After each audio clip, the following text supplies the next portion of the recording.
RCB ಒಂದು cup ಗೆಲ್ತು ಅನ್ನೋ ಒಂದು ಆಚರಣೆಯಲ್ಲಿ ಅಭಿಮಾನಿಗಳು ಜೀವನ ಬಿಟ್ಟರು. ಅದಕ್ಕೆ ಒಂದು ಕಡೆ ಬಹಳಷ್ಟು ಜನ ನೀವು ಅಂದರೆ ಪ್ರಜೆಗಳಾದ ನಾವು ಮಾಡ್ಕೊಂಡಿರ್ತಕ್ಕಂಥ ಅಭಿಮಾನ ನಮಗೆ ಮುಳುವಾಯಿತು.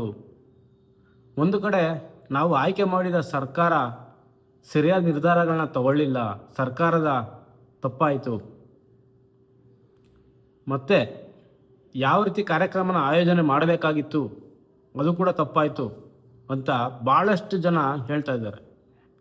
ಸೊ ಇಲ್ಲಿ ಒಂದನ್ನು ಗಮನಿಸಬೇಕು ಸ್ನೇಹಿತರೆ, ಅದೇ ರಾಜಕಾರಣಿಗಳು, ಅದೇ ಅಧಿಕಾರಿಗಳು, ಅದೇ ಅಭಿಮಾನಿಗಳು ಹೇಳ್ತಾ ಇದ್ದಾರೆ, ಸೆಲೆಬ್ರಿಟಿಗಳು ಹೇಳ್ತಾ ಇದ್ದಾರೆ, ನೀವು ಅಭಿಮಾನ ಥರ ಬೆಳೆಸ್ಕೊಳ್ಳಿ, ಯಥೇಚ್ಛವಾಗಿ ಬೆಳೆಸ್ಕೊಳಕ್ಕೆ ಹೋಗಬೇಡಿ, ನಿಮ್ಮ ಜೀವಕ್ಕೆ ಕುತ್ತಾಗತ್ತೆ, ಅಭಿಮಾನ ಮನಸ್ಸಲ್ಲಿರಲಿ, ಈ ರೀತಿ ವ್ಯಕ್ತಪಡಿಸೋದು ಬೇಡ ಅಂತ ರಾಜಕಾರಣಿಗಳು ಕೂಡ ಹೇಳ್ತಾ ಇದ್ದಾರೆ, ಅಧಿಕಾರಿಗಳು ಹೇಳ್ತಾ ಇದ್ದಾರೆ, ಸೆಲೆಬ್ರಿಟಿಗಳು ಮುಂಚೆನೇ ಎಲ್ಲ ಭಾಳಷ್ಟು ಜನ ಹೇಳಿದ್ದಾರೆ.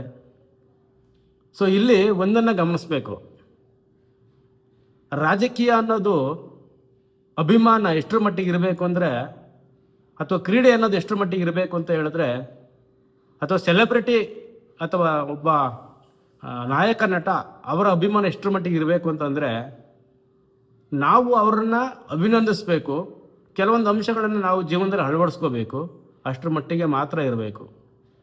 ಸೊ ಸೆಲೆಬ್ರಿಟಿ ವಿಚಾರಗಳಿಗೆ ಬಂದರೆ ಕೆಲವೊಂದು ಅಂಶಗಳನ್ನು ನಾವು ಅವರಲ್ಲಿ ಇರೋ ನಟನೆ, ಕೆಲವೊಂದು ವಿಚಾರಗಳನ್ನು ನಾವು ಗಮನಿಸ್ತೀವಿ. ಕ್ರೀಡೆನಲ್ಲಿಯೂ ಕೂಡ ಅಷ್ಟೇ ಕೆಲವೊಂದು ಅಂಶಗಳನ್ನು ನಾವು ಗಮನಿಸೋದನ್ನು ನಾವು ಜೀವನಕ್ಕೆ ಸ್ಫೂರ್ತಿಯಾಗಿ ತಗೋತೀವಿ. ಆದರೆ ಈ ವ್ಯವಸ್ಥೆನ ಆಳ್ತಕ್ಕಂಥ ರಾಜಕೀಯ ಏನೋ ನಾಯಕರುಗಳಿದ್ದಾರೋ ಅವರನ್ನು ನಾವು ತುಂಬ ದೊಡ್ಡ ಅಭಿಮಾನಿಯಾಗಿ ನಾವು ಬೆಳೆಸ್ಕೊತಾ ಇದ್ದೀವಿ. ಸೊ ಆ ಅಭಿಮಾನದಿಂದನೇ ಇವತ್ತಿನ ದಿವಸ ನಮ್ಮ ವ್ಯವಸ್ಥೆ ಹೀಗಾಗಿರೋದು, ನಮ್ಮ ಅವಸ್ಥೆ ಕೂಡ ಹೀಗಾಗಿರೋದು.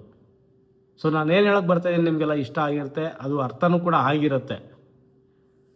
ಅಭಿಮಾನ ಅನ್ನೋದು ನೀನು ಓಟ್ ಹಾಕಿ ಕೆಲಸಕ್ಕೆ ಇಟ್ಕೊಳ್ಳೋ ಕಾರ್ಮಿಕನ ಕೆಲಸಗಾರನಾಗಿ ನೋಡ್ಬೇಕು ಹೊರತು ನಾಯಕನಾಗಿ ನೋಡಬಾರ್ದು. ಎಲ್ಲರೂ ಕೂಡ ಪರೋಕ್ಷವಾಗಿ ಹೇಳ್ತಾ ಇದ್ದಾರೆ, ನಿಮ್ಮ ಕರ್ತವ್ಯನ ನೀವು ಮರಿತಾ ಇದ್ದೀರಾ, ಅಂಧ ಅಭಿಮಾನಿಗಳಾಗ್ತಾ ಇದ್ದೀರಾ. ನಿಮ್ಮ ಅಭಿಮಾನ ಅನ್ನೋದು ಕೇವಲ ಅವರನ್ನು ಪ್ರಶ್ನೆ ಮಾಡಿ ಕೆಲಸಕ್ಕೆ ಇಟ್ಕೋಬೇಕು ಅಥವಾ ಕೆಲವೊಂದು ಅಂಶಗಳನ್ನು ನಿಮ್ಮ ಜೀವನದಲ್ಲಿ ಅಳವಡಿಸ್ಕೊಳಂಗಿದ್ರೆ ಮಾತ್ರ ಅಭಿಮಾನಿಗಳಾಗಿ. ಸೊ ಈ ವಿಚಾರ ಏನು ಹೇಳುತ್ತಪ್ಪ ಅಂತ ಹೇಳಿದ್ರೆ, ಇದೇ ರಾಜಕೀಯ ನಾಯಕರುಗಳ ಚುನಾವಣೆ ಸಮಯದಲ್ಲಿ ಲಕ್ಷಾಂತರ ಜನ ಅಭಿಮಾನಿಗಳು ಬರ್ತಾರೆ, ಲಕ್ಷಾಂತರ ಜನ ಅಭಿಮಾನಿಗಳನ್ನು ಹೊಂದಿದ್ದೀನಿ ನಾನು ಅಂತ ತೋರ್ಪಡಿಕೆ ಮಾಡ್ತಾರೆ. ಆಗ ಆ ಅಭಿಮಾನದ ಬಗ್ಗೆ ಯಾವ ರಾಜಕಾರಣಿಗಳು ಕೂಡ ಮಾತಾಡೋದಿಲ್ಲ.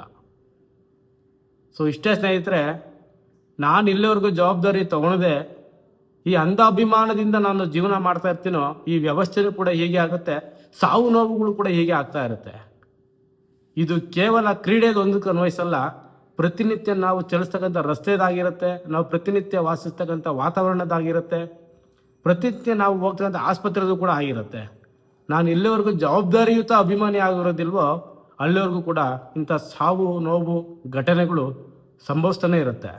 ಇಷ್ಟು ಹೇಳ್ತಾ, ಇನ್ನಾದರೂ ಕೂಡ ಅಭಿಮಾನ ಅನ್ನೋ ಒಂದು ಅಂಧಕಾರದಿಂದ ಈಚೆ ಬಂದು ಸ್ವಾಭಿಮಾನ ಅನ್ನೋ ಅಂಧಕಾರಕ್ಕೆ ನಾವು ಮುಂದೆ ಹೋಗ್ಬೇಕಾಗುತ್ತೆ.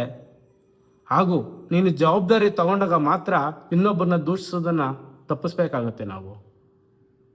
ಸೊ ದಯವಿಟ್ಟು ನಿಮ್ಮ ಅಭಿಮಾನ ಏನಿದ್ರೂ ಕೂಡ ಪ್ರಶ್ನೆ ಮಾಡೋದ್ರ ಕಡೆ ಗಮನ ಇರಲಿ. ಯಾರು ಏನೇ ಮಾಡಿದ್ರೂ ಕೂಡ ಸರಿ ಅನ್ನೋದನ್ನು ಬಿಟ್ಟು ಅದನ್ನು ಪ್ರಶ್ನೆ ಮಾಡಿ ಸರಿಯಾದ ರೀತಿಯಲ್ಲಿ ಬದುಕುವಂಥ ಜೀವನದ ಹಾದಿ ಕಡೆ, ಪ್ರಯತ್ನದ ಕಡೆ ನಾವು ಇನ್ನಾದ್ರೂ ಕೂಡ ಹೆಜ್ಜೆ ಇಡೋಣ. ಸಾವು ಆಗಿರೋರಿಗೆ ನಾವು ಕೂಡ ಸಂತಾಪನ ಸೂಚಿಸ್ತೀವಿ. ಅಧಿಕಾರಿಗಳು ಮತ್ತು ನಾವು ಆಯ್ಕೆ ಮಾಡಿರ್ತಕ್ಕಂಥ ಕಾರ್ಮಿಕರು ದಯವಿಟ್ಟು ಇನ್ನಾದರೂ ಕೂಡ ಮೊದಲು ನೀವು ಬದಲಾಗಿ ನಂತರ ಪ್ರಜೆಗಳನ್ನು ಕೂಡ ಬದಲಾಯಿಸಿ. ಜೈ ಪ್ರಜಾಕೀಯ, ಜೈ ಹಿಂದ್, ಜೈ ಕರ್ನಾಟಕ ಮಾತೆ. ನಮಸ್ಕಾರ.